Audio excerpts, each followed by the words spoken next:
welcome to Israel Update. Thank you so much for joining us. Thank you for being here.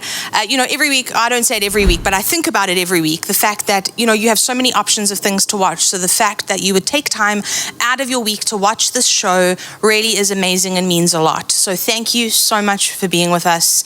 We really do love you guys and appreciate everything that you do. Thank you for your support.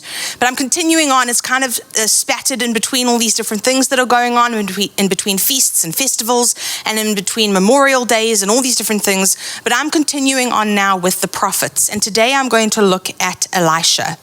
And I'm actually not going to do the same thing I've been doing with the rest of them. Today I'm really going to focus on the call of Elisha. I might end up doing a part 2 of him, I'm not sure. But for now, there's something about this that has always got me. And it's only a couple of verses in scripture, but it's so powerful and there's so much to unpack here. So this is 1 Kings chapter 19 from verse 19 to verse 21. So Elijah went from there and found Elisha, son of Shaphat. He was plowing with 12 yoke of oxen, and he himself was driving the 12th pair. Elijah went up to him and threw his cloak around him. Elisha then left his oxen and ran after Elijah. "Let me kiss my father and mother goodbye," he said, "and then I will come with you." "Go back," Elijah said. "What have I done to you?" So Elisha left him and went back. He took his yoke of oxen and slaughtered them. He burned the plowing equipment to cook the meat and gave it to the people, and they ate. Then he set out to follow Elijah and become his attendant. Now there's so much here in these couple of verses. Firstly, everybody knew who Elijah was in the nation of Israel. 1 Kings 18 had happened with Mount Carmel. Then 1 Kings 19 happened when Elijah runs away to the cave after being afraid because of Jezebel. Then God comes and speaks to Elijah in this powerful way. It's this wind tore through, and then this earthquake tore through, and then fire came, but God was found to speak to Elijah in the small, still whisper. But from there, one of the things that God told Elijah to do was to go and anoint Elisha, son of Shaphat, as his successor. So I imagine this often. I think about this because I think about Elijah a lot, and I have spent a lot of time thinking about this man in my life. It says he went and found him. Now, what was Elisha doing? He was plowing with 12 yoke of oxen, and he himself was driving the 12th pair, which means that he was a man that was accustomed to working hard. He was somebody that obviously had some type of abundance because there were 12 yoke of oxen, and he himself was driving the 12th pair, which meant he was there in the fields involved. He had ownership of it, and this was his livelihood. This is what he did. This is how he provided for his family. This is what they did, obviously, as this little family of people. But it says Elijah went up to him and threw his cloak on him. Imagine that. You're plowing with your oxen. Think about it from Elisha's perspective. Plowing with his oxen, this crazy wild prophet comes, throws his cloak on you, turns around and walks off. But in that moment, Elisha knew what it meant. He knew what that cloak meant. He knew what that mantle meant. He knew that as Elijah came and threw it on him, now I don't know what the Holy Spirit did in him in that moment, but he clearly knew that it meant, okay, hold on, my life's about to change. Because Elijah didn't even say anything. The scriptures don't tell us he did. He just threw his cloak on him and walked. It says Elisha then left his oxen and ran after Elijah. So this crazy eccentric one who said there will be no rain, and then there wasn't rain for 3 years. The one who said the God who answers by fire, he is God. The one who mocked 850 prophets of Baal and Asherah and then slaughtered them in the Kidron Valley, coming down from Mount Carmel. This crazy firecracker person who carried a presence of God that hadn't been seen in Israel in hundreds of years. This guy walks up to you, cloak, voomp, turns around, walks away. And Elisha goes, whoa, and starts running after him. And in that moment, he knew that it was going to mean goodbye. In that moment, when Elisha knew that he was receiving that mantle, receiving that cloak, he knew it meant he was going to be saying goodbye to everything he'd known. And he made that decision. And he said to Elijah, "Let me kiss my father and mother goodbye, and then I'm going to come with you." Now at this stage, Elijah hasn't said, "Hey, you need to come with me and be my attendant. Hey, you need to come with me and serve me. Hey, you need to come and be with me because I'm going to go up in a chariot of fire." And you need to be there when that happens so that you can get the full anointing that I carry in a double portion of it. None of that has been said or communicated. But something in Elisha had obviously been prepared where when that happened, when that moment came, that moment of decision where the mantle was cast upon him by the great prophet, he knew in that moment, if I take this, it means saying goodbye to everything else. And he went and said goodbye to his parents. Verse 21, so Elisha left him and went back. He took his yoke of oxen and slaughtered them. He burned the plowing equipment to cook the meat and gave it to the people, and they ate. Now this right here in verse 21, Elisha goes, okay, I'm gonna go say goodbye the way I have to. And do you know what he did? When he went and slaughtered the oxen that he'd been plowing with, what Elisha was doing was burning plan B, plan C, plan D, plan E. He was saying, goodbye, I'm done. I'm all in 100% with this crazy prophet, and he had nothing to come back to. He surrendered completely to the call of God. He surrendered completely to an uncertain, unknown future that was sure to be filled with a lot of pain and intensity. He said goodbye to a situation in the present that was providing for him. He slaughtered the oxen and he burned the plowing equipment. He got rid of any alternative plan he might have had should things not work out for him with the call of God and the crazy prophet Elijah. And even in doing that, he provided for the people around him. He slaughtered the oxen, cooked the meat on the plowing equipment that he burned. It says, and then he gave to the people and they ate. So immediately his call is intense. It's a call of abandonment of everything that he's known, a call to say goodbye to his family, to say goodbye to his trade, to say goodbye to anything that was certain, that was familiar, that was known. And even in doing that, it was to bring provision to people who would probably never understand him and never understand why he was doing what he was doing. But he went from this person being a farmer, in essence, clearly being in charge. And because a crazy prophet threw a cloak on him, he said goodbye to everything, burned all of the extra plans, burned his past and his present, and set out. It says, then he set out to follow Elijah and become his attendant. So he went from being a business person, in essence, who was driving and plowing with the 12th yoke of oxen himself, to go and become the servant of a madman. But that's what happens when the call of God hits you like that. You say a million goodbyes if you have to, because that's what the call of God is. It's worth everything. And it doesn't always feel like it. I think there's moments for all of us who have said goodbye to something in order to follow God, where you question it, you doubt it, maybe you have regrets. But when we look at what God did with the life of Elisha, he ended up doing double the amount of miracles that Elijah did. And although he himself died of an illness, of an ailment, his bones contained so much life that when somebody later on who died fell into his grave, that person sprung back to life again because they touched the bones of Elisha. The miracles that he did were unbelievable. What God did in his life, unbelievable. The deliverance that was brought about for Israel because of him, unbelievable. But it started with his call, and it was a heavy one. It began with, you have to be prepared to say goodbye. And it's not even that Elijah said that to him. He just knew. He just knew, I'm having to say goodbye to all of this, putting it all behind me. And I think sometimes we forget too that life was completely different back then. It's not like you could pick up your phone and phone someone or send a picture and be like, hey, how are the kids? If you said goodbye, it meant you were leaving, you probably wouldn't see them again. But that was the call of Elisha. And he did pay a cost and he did have a conflict like all the other prophets. But the thing that I wanted to focus on with you today is that there's a call of God on all of us. I don't know what your call looks like. I know I've grappled with mine at times. I know that I've been at conflict and at war with myself because of the call that I know is there, but because of the cost that it entails. And because I've seen up close and personal what it has cost others to follow God. But there's always going to be a part of me that wants to be like Elisha, who says, okay, I'm going to burn the plow. I'm going to slaughter the oxen. I'm going to get rid of all the other options I possibly have. Because like Peter said to Jesus, when Jesus said, are you also going to leave? Peter said, where are we going to go?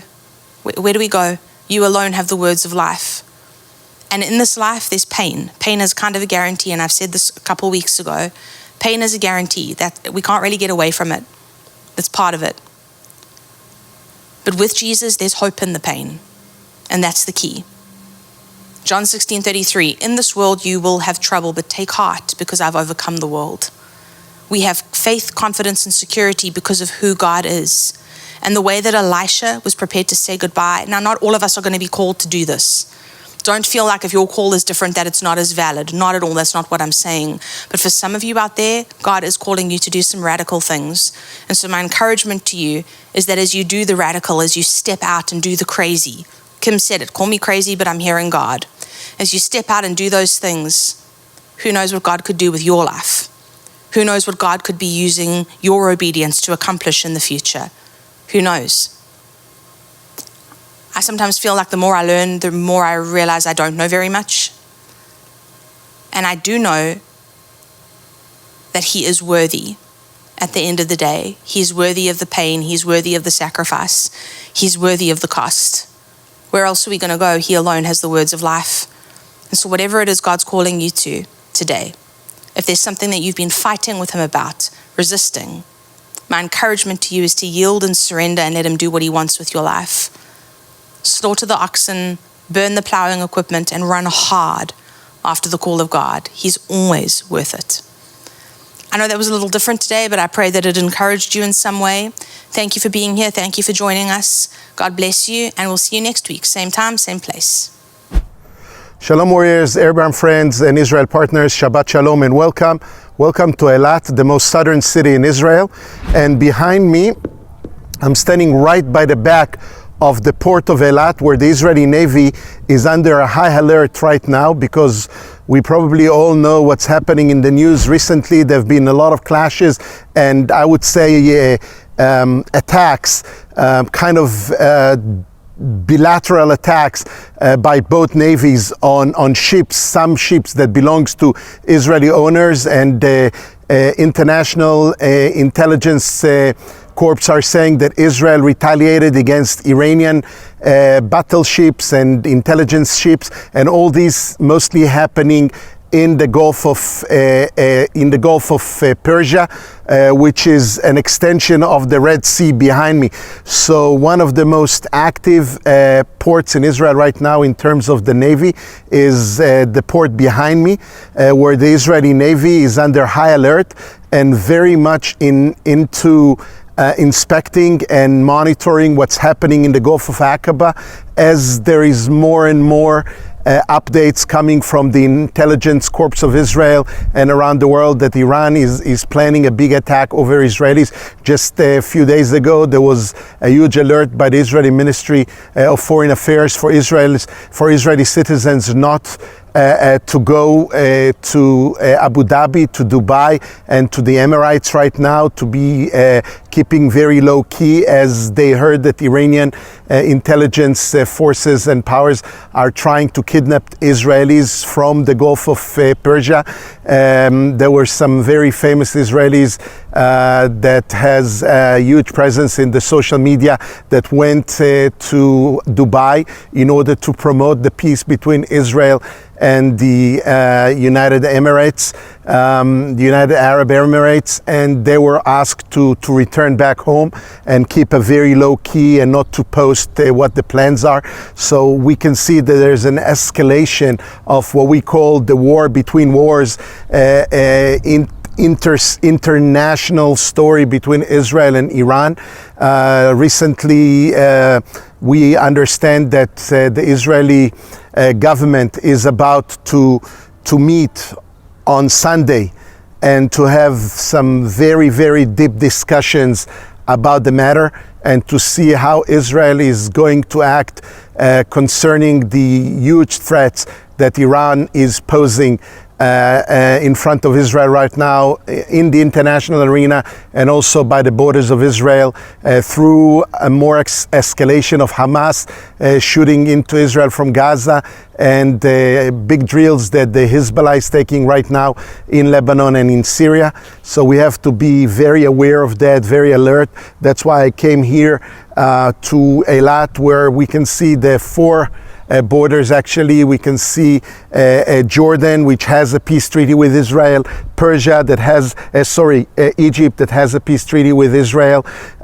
We can be in Israel and also see Saudi Arabia, which we started to hear that there are more and more discussions about normalization between Israel and Saudi Arabia. Israel already is allowed to send our national company Eilat Airlines to fly over Saudi Arabia to get to the Emirates and even all the way to the Far East to Thailand. So we hear that there are discussions about normalization between Israel and Saudi Arabia, and this is something that we really need to pray about while the United States of America is holding discussions and negotiations right now with Iran in Vienna, in Europe, about maybe returning to the very old and not so great agreement concerning the nuclear weapons and nuclear development. So we need to be together, standing together, praying. Right now in Israel, also in the political arena, Benjamin Netanyahu was unfortunately defeated in the Knesset by groups of I would say the opposition to him.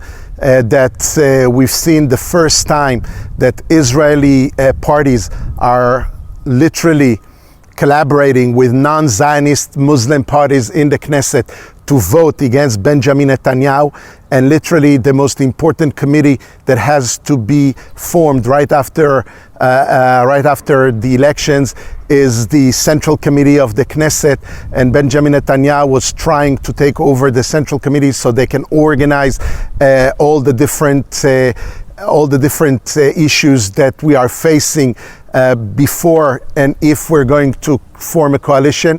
And unfortunately, Ra'am, which is a Muslim non-Zionist movement, together with the Central Arab Party, collaborated with the left wing in Israel to vote against Benjamin Netanyahu, and Netanyahu and his allies, they lost the vote.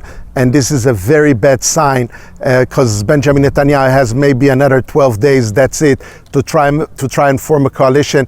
If not, the president might give the key to the left wing, and we know what it means for us, or we're going to go into a fifth round of elections within 2 years, which is going to be horrible for our economy that is just recovering right now as Israel is getting out of the coronavirus with the vaccines, and we live normal life. I could travel here to Eilat without any restrictions. People are everywhere. Life is returning back to normal here in Israel. And unfortunately, if we're going to go into another round of elections, this is going to cripple the economy big time. And we don't know what's going to happen with the situation now that is really improving throughout Israel. So we have to pray for two very important things. The first one is for the flames to go down, to be turned off between Israel and Iran now, and for the Americans not to swallow the bait that the Iranians are trying to smooth talk them and sweet talk them into a bad agreement. We have to realize that Iran should stay isolated under big sanctions, so they're going to surrender to the nations and stop developing their nuclear weapons that we know for sure that is going to be aimed and targeted only on Israel, as they declared so many times that they want to destroy Israel, and of course against what they call the big devil, America. And the other thing is that we have to pray for Israel's government, for the right government to be formed already, so we can get out of the dire situation that was literally brought upon us by the coronavirus, and to keep on getting out of this vicious circle and returning to new and to normal lives back here in Israel. Please pray together with us. Shabbat Shalom. I love you a lot. Doobie. Bye.